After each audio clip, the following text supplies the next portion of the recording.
Cuando reflexiono a lo largo de los años, en cada momento, siempre has sido tú.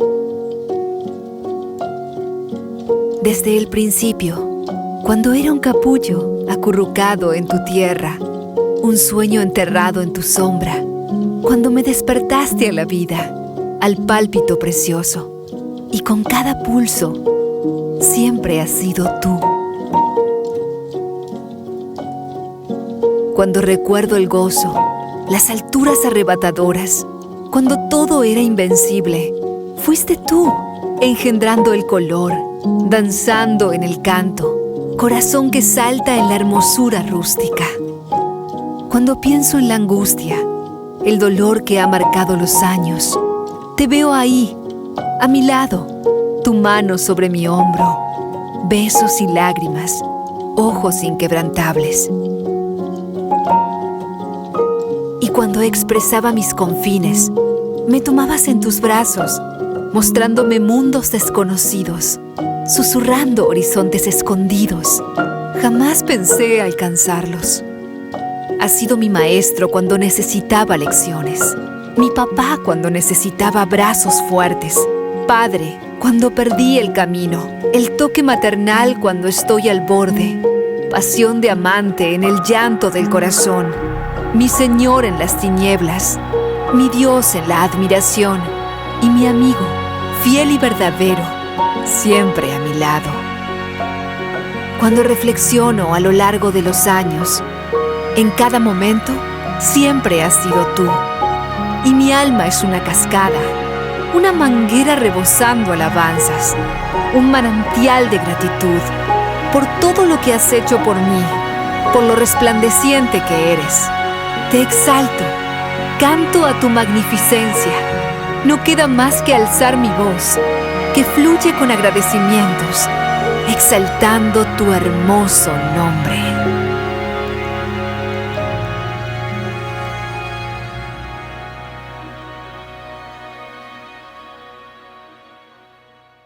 Muy buenos días, bienvenidos a nuestra transmisión semanal. Es un privilegio poder nuevamente reunirnos para aprender de la palabra y ser desafiados por ella. El día de hoy tenemos un invitado especial.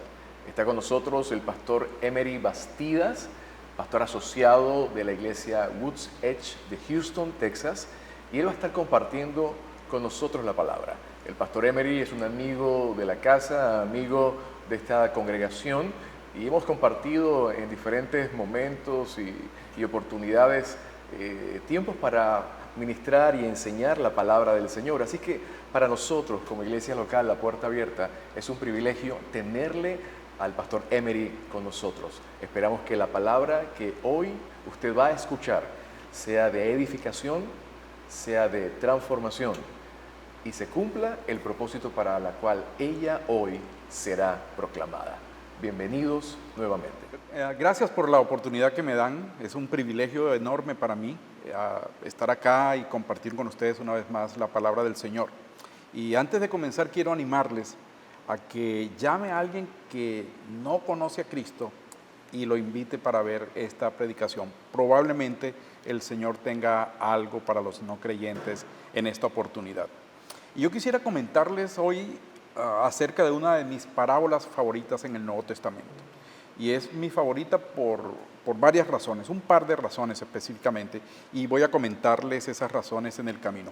Pero por ahora vamos a leer en Mateo capítulo 20, versículos 1 hasta el 16. Mateo capítulo 20, versículos 1 hasta el 16. Y me van a permitir leer en esta versión que se llama Nueva Traducción Viviente. Dice así Mateo 20, 1 al 16. El reino del cielo es como un propietario que salió temprano por la mañana con el fin de contratar trabajadores para su viñedo. Acordó pagar el salario normal de un día de trabajo y los envió a trabajar. A las 9 de la mañana, cuando pasaba por la plaza, vio a algunas personas que estaban allí sin hacer nada. Entonces las contrató y les dijo que al final del día les pagaría lo que fuera justo. Así que fueron a trabajar al viñedo. El propietario hizo lo mismo al mediodía y luego a las 3 de la tarde. A las 5 de la tarde se encontraba nuevamente en la ciudad y vio a otros que estaban por allí. Les preguntó, ¿por qué ustedes no trabajaron hoy? Ellos contestaron, porque nadie nos contrató. El propietario les dijo, entonces vayan y únanse a los otros en mi viñedo. Aquella noche le dijo al capataz que llamara a los trabajadores y les pagara, comenzando por los últimos que había contratado. Cuando recibieron su paga, los que habían sido contratados a las 5 de la tarde, cada uno recibió el salario por una jornada completa. Cuando los que habían sido contratados primero llegaron a recibir su paga, supusieron que recibirían más, pero a ellos también se les pagó el salario de un día. Cuando recibieron la paga, protestaron contra el propietario. Aquellos trabajaron solo una hora, sin embargo, se les ha pagado lo mismo que a nosotros, que trabajamos todo el día bajo el intenso calor. Él le respondió a uno de ellos, amigo, no he sido injusto. ¿Acaso tú no acordaste conmigo que trabajarías todo el día por el salario acostumbrado? Toma tu dinero y vete. Quise pagarle a este último trabajador lo mismo que a ti. ¿Acaso es contra la ley que yo haga lo que quiero con mi dinero? ¿Te pones celoso porque soy bondadoso con otros? Así que los que ahora son últimos, ese día serán los primeros, y los primeros serán los últimos. Vamos a recordar antes de estudiar esta parábola que las parábolas se interpretan de manera distinta a cómo se hace un recuento histórico, una profecía, una poesía, un argumento. Mientras que en el relato histórico, la unidad básica de estudio es el episodio, en el argumento es el párrafo, en la poesía es la estrofa, en la parábola se busca una enseñanza principal, un principio que haya allí expresado.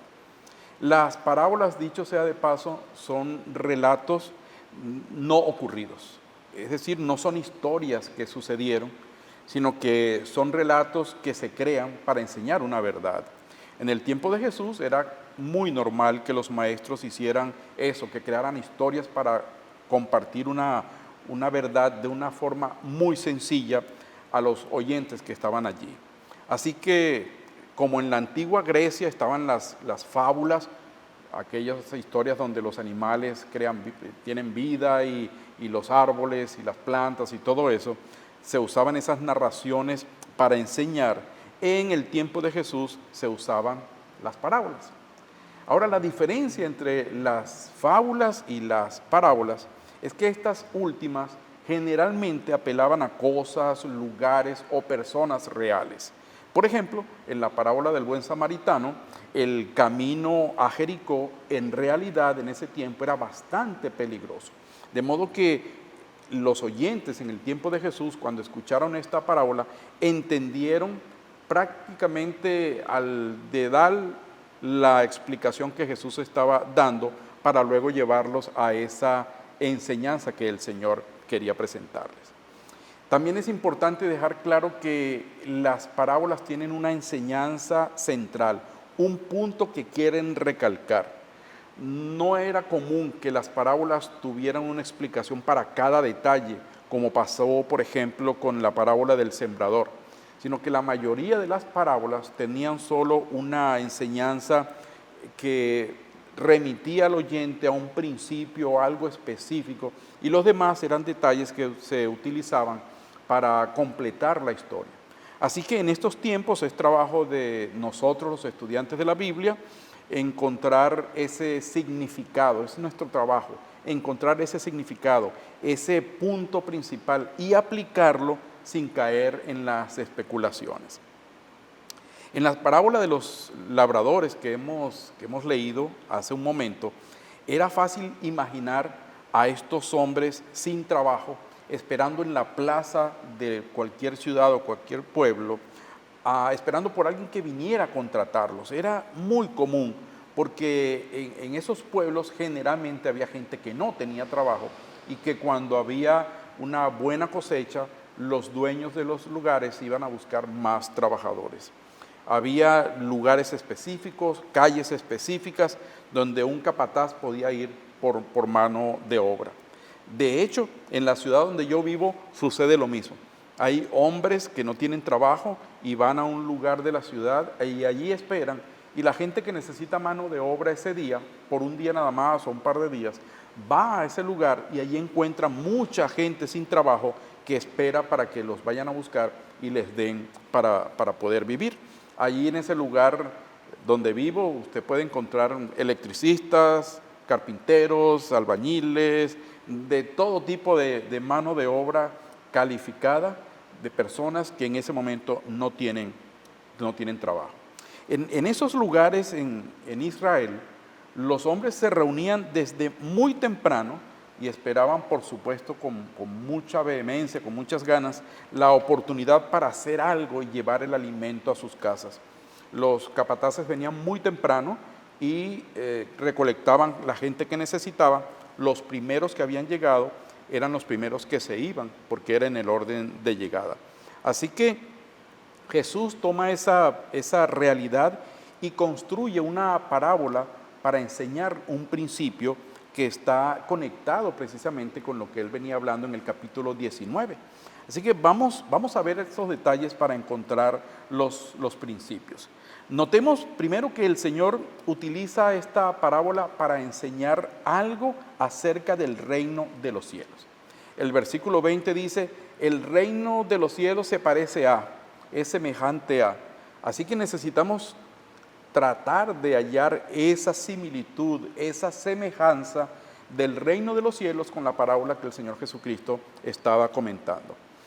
De hecho, esta parábola es la continuación del tema que Jesús estaba tratando en los versículos anteriores. En ellos, al final del capítulo 19, Jesús hablaba de lo difícil que era para las personas que tienen el corazón en las riquezas, y aún eso es una realidad, entrar al reino de los cielos. No porque tuvieran dinero, sino porque el corazón estaba colocado allí en esas riquezas. Ahora, en estos versículos que acabamos de leer, Él va a contar algo que mostrará la otra cara de la moneda, la otra parte del asunto, es decir, la gracia de Dios por amor. Mientras aquellos era dificilísimo que entraran al reino de los cielos porque su corazón estaba en las riquezas, en esta parábola vamos a encontrar un Dios muy lleno de amor, lleno de gracia, que permite que todos entren. Eso como para hacer contrapeso y que la gente no quedara con la idea de que era imposible que un rico entrara al reino de los cielos. Pero volvamos a nuestra parábola. Una de las razones y ocasiones en las cuales el dueño de un campo, de una labor de agricultura, salía a buscar más obreros, era porque llegaba el tiempo de la siega y la producción era sumamente abundante.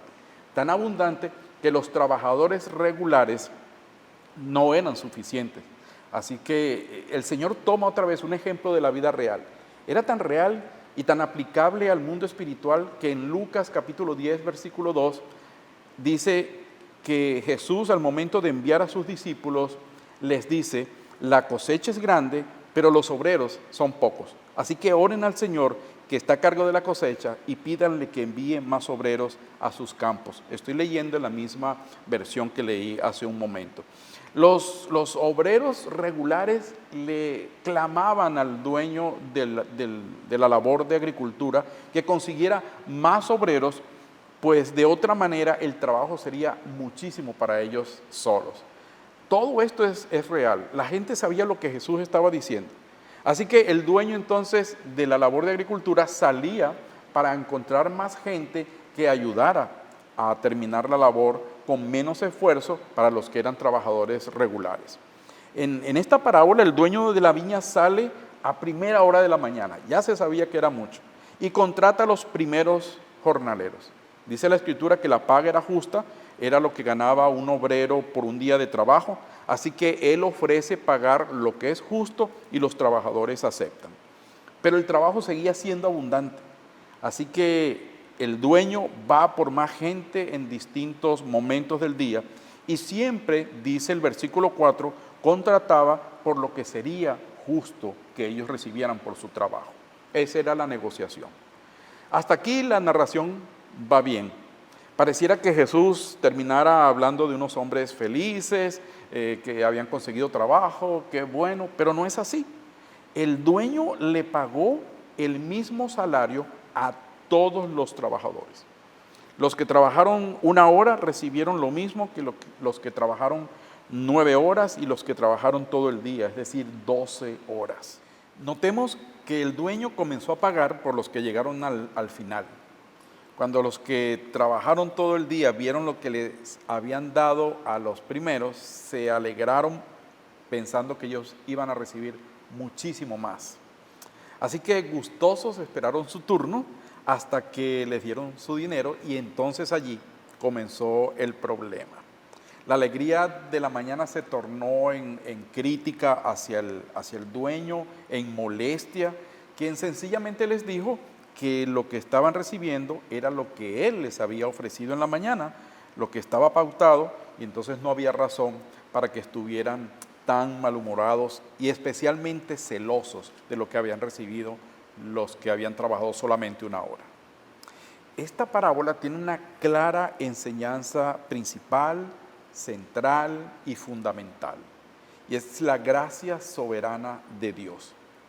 Esta es la primera razón por la cual esta es una de mis parábolas favoritas, porque muestra la gracia soberana de Dios, que Dios da a quien Él quiere. Los que llegaron después de la hora recibieron gracia y misericordia, pero también los que llegaron a la hora, porque ellos no tenían trabajo, no tenían nada que hacer, y sencillamente consiguieron trabajo y recibieron el pago que había sido acordado para ellos. A nosotros como seres humanos, como pecadores, nos corresponde realmente la condenación eterna. Lo que usted y yo merecemos es la condenación. Si Dios nos condenara, si Dios nos enviara a la perdición eterna, Él estaría siendo justo, porque eso es lo que nosotros merecemos. No importa lo bueno que parezcamos o lo bueno que nos sintamos nosotros, realmente merecemos la condenación. Pero Dios ha tenido misericordia de nosotros. Por su gracia hemos recibido la salvación, la vida eterna, la seguridad de que nuestra eternidad no será en perdición, sino en gracia con Dios. Sin embargo, cuando vemos que Dios ha tenido misericordia de un delincuente muy famoso, especialmente si ese delincuente ha recibido a Cristo en sus últimos momentos, nos parece que no debería haber ido al cielo este hombre. Nos parece que él fue demasiado malo como para recibir de Dios tal gracia. Hay personas a las que etiquetamos y decimos, esta persona no debería, ojalá nadie le predique, ojalá nadie les hable del amor de Cristo, porque es que han sido demasiado malos. Los ladrones al lado de Jesús, en la cruz del Calvario, algunas veces son llamados el ladrón bueno y el ladrón malo.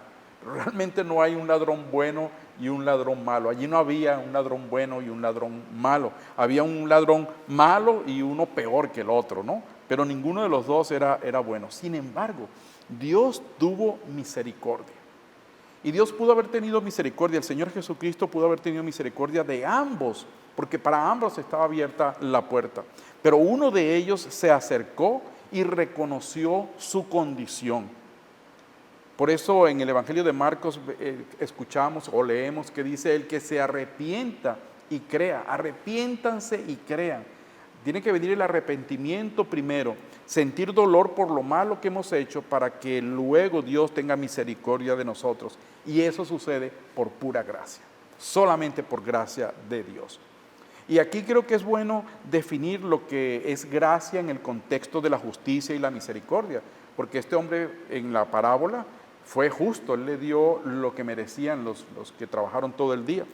Pero en el contexto de la justicia y la misericordia es bueno que definamos lo que es gracia. Fíjese, justicia es recibir lo que merecemos. Eso es justicia, recibir lo que merecemos. Misericordia es no recibir lo que merecemos. Un hombre merece la pena de muerte en el juzgado, pero el juez tiene misericordia y no le da la pena de muerte. Sí, no le da lo que merece. Pero gracia es recibir lo que no merecemos. Gracia es recibir aquello para lo cual no estamos preparados, para lo cual no calificamos y que solamente en el contexto espiritual viene de Dios por puro amor. Los trabajadores recibieron lo que no merecían. Nosotros hemos recibido lo que no merecemos. el amor de Dios, el perdón de Dios en nuestra vida. De eso habla esta parábola.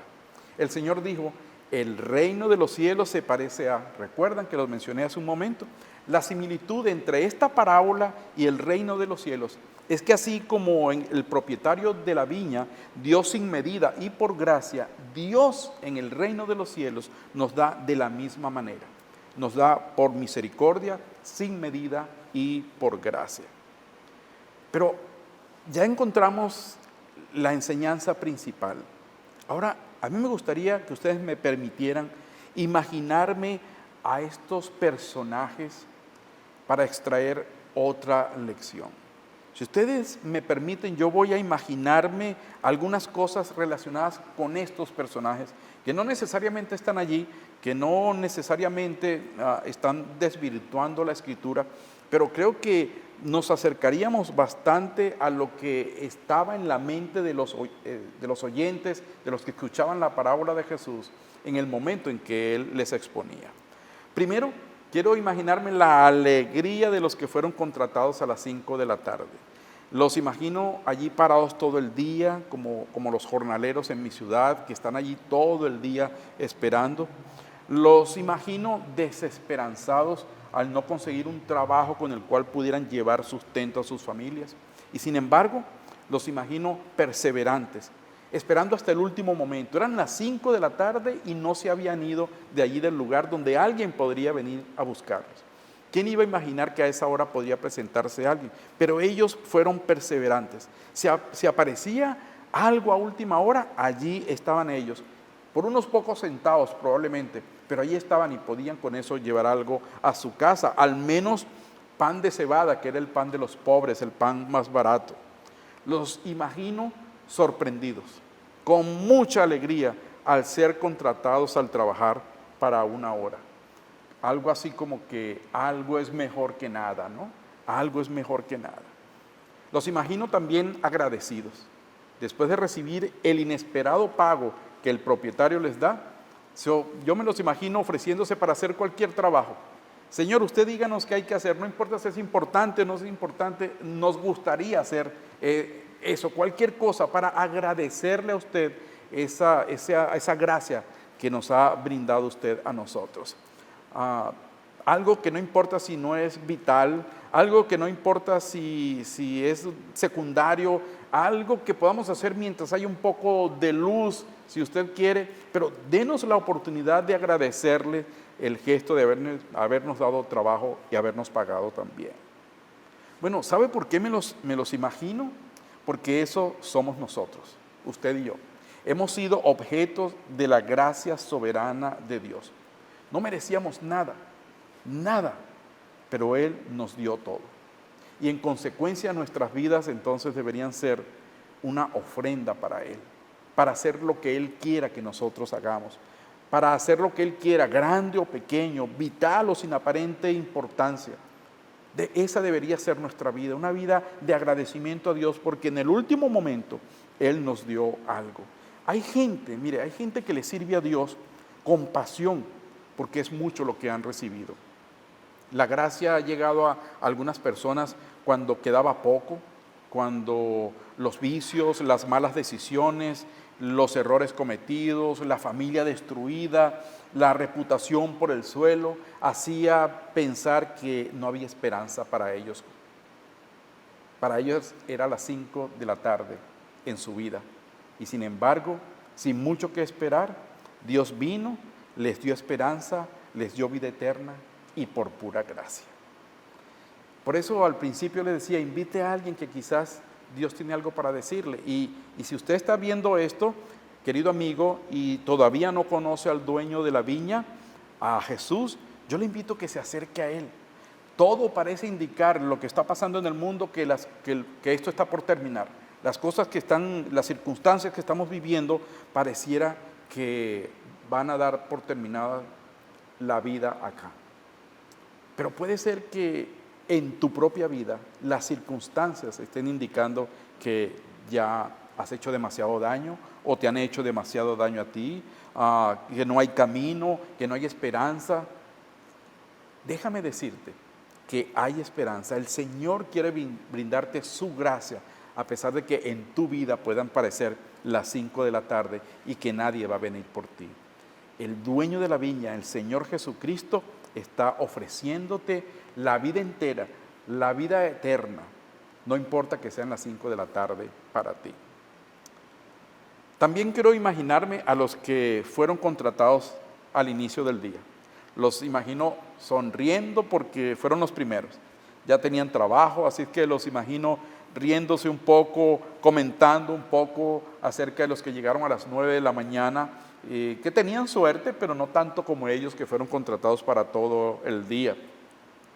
Los imagino también riéndose a las 5 de la tarde, cuando llegaron aquellos trabajadores que apenas tendrían una hora para comprar el pan de cebada con el sustento que iban a recibir. Los imagino calculando cuánto les darían cuando vieron lo que les estaban pagando a los que llegaron de último. Pero luego los imagino enojados, muy enojados, celosos, como dice la palabra, airados contra el dueño de la viña, y no se daban cuenta de que primero el dueño había sido justo, porque pagó lo que habían convenido. No había ninguna injusticia. Pero en segundo lugar, no se daban cuenta que los habían contratado no porque lo merecían. No había ningún mérito en ellos, sino porque el dueño de la viña quiso contratarlos. Llegó allí, pudo haber llegado a otro lugar para contratar a otras personas. Así es que fue simplemente porque el dueño de la viña quiso contratarlos, fue bueno y los trajo para completar el trabajo. Estaban allí por pura gracia. No porque eran buenos, no porque hubiera un compromiso previo, no por lo que eran capaces de hacer, ni por cualquier otro motivo. Estaban allí por pura gracia, porque simplemente así lo quiso el dueño de la viña. En el reino de los cielos no estamos nosotros, ni somos parte de este reino porque seamos buenas personas. Es pura gracia. En nosotros no había nada bueno, nada que nos hiciera ser merecedores de la gracia de Dios. Lo que usted y yo hacemos en el ministerio, en la iglesia, los dones que tenemos, la capacidad para servir, todo eso proviene de Dios. Si tú cantas, predicas, sirves, enseñas, tocas un instrumento, administras, manejas los recursos audiovisuales, lo que sea, es porque Dios te ha dado ese don. No es algo tuyo, Dios te lo ha dado y te lo ha dado por gracia. Así que debemos estar contentos, gozarnos en la gracia, sin olvidar que es el Señor quien nos ha contratado, el Señor quien nos ha dado esos dones para servirle. Esa es la segunda razón por la que me gusta esta parábola, porque lo que tenemos viene de Él, nada proviene de nosotros. Esta lección de Jesús termina con la frase: los primeros serán últimos y los últimos serán primeros. Así termina también el trozo cuando Él está hablando con el hombre rico en el capítulo 19, versículo 30. ¿Sabe por qué? Y algo de esto ya lo mencioné al principio. Porque las prioridades del reino de los cielos son distintas a las prioridades de este reino terrenal. Muchos de los primeros aquí en la tierra, muchos de los que aparecen como importantes aquí, realmente serán postreros en el reino de los cielos. Allá no serán tan importantes como otros. Y eso se debe a que Dios conoce los corazones, conoce la razón por la cual la gente le sirve a Él. Y conoce Dios a quien le ha dado ministerios que no creemos nosotros que sean importantes, pero para Él sí lo son. A veces pensamos que los predicadores, los pastores, los líderes espectaculares se verán muy grandes en el cielo, pero olvidamos que muchas veces detrás de esas personas hay otros que están orando por sus ministerios. Esos son los que realmente son grandes. A veces olvidamos a los mártires. Han muerto en ciudades que ni siquiera hemos oído nombrar jamás en nuestra vida, pero ha sido gente que le ha servido con tal fidelidad al Señor que el Señor los hará primeros en el reino de los cielos. Olvidamos a los que trabajan tras bastidores, que realmente trabajan para glorificar el nombre del Señor. Estas dos parábolas entonces terminan de la misma manera como hemos visto. Es Jesús diciendo que si pensamos que los que tienen mucho o los que aparecen en pantalla serán los más importantes en su reino por el simple hecho de ser públicos o por poseer muchas cosas. Estamos equivocados. Las prioridades en el reino son de otra índole. Así que clamémosle a Dios para que seamos útiles y no importantes. Y termino con mi versículo lema para este año. Me he apropiado de un versículo en 2 de Timoteo, capítulo 2, versículo 21. 2 Timoteo 2, 21. Y en esta misma versión que he utilizado, la Nueva Traducción Viviente, ese versículo dice de esta manera: si te mantienes puro, serás un utensilio especial para uso honorable. Tu vida será limpia y estarás listo para que el Maestro te use en toda buena obra. Si tú no conoces a Cristo aún, esta es una buena oportunidad, como te dije. No importa que sean las 5 de la tarde. Si ya conoces a Cristo y tienes tiempo caminando con el dueño de la viña, este es un buen momento para agradecerle por todo lo que Él te ha permitido hacer solo por su gracia. Y vivir una vida en agradecimiento, hacer lo que Él quiera, vivir para Él en una vida de agradecimiento por su gracia y por su amor. Y que nuestra vida sea de tal forma pura que nos convirtamos en un utensilio especial para que Él nos pueda utilizar. Y otra vez, como dice este versículo, tu vida será limpia y estarás listo para que el Maestro te use en toda buena obra. Es mi deseo que el Señor te use en gran manera en toda buena obra si te mantienes puro y te conviertes en un utensilio especial. Ese es mi reto para ti, para esta semana. Una vida de agradecimiento a Dios, una vida pura a Dios, para que empecemos a ver cómo el Señor nos va a usar de aquí en adelante. Que Dios les bendiga, Dios les guarde. Nos encantaría acompañarle en su crecimiento en la fe, caminando de la mano de Dios. Contáctenos a través de nuestras redes sociales y líneas de oración que aparecen al pie de esta transmisión. Gracias por acompañarnos y que Dios les bendiga.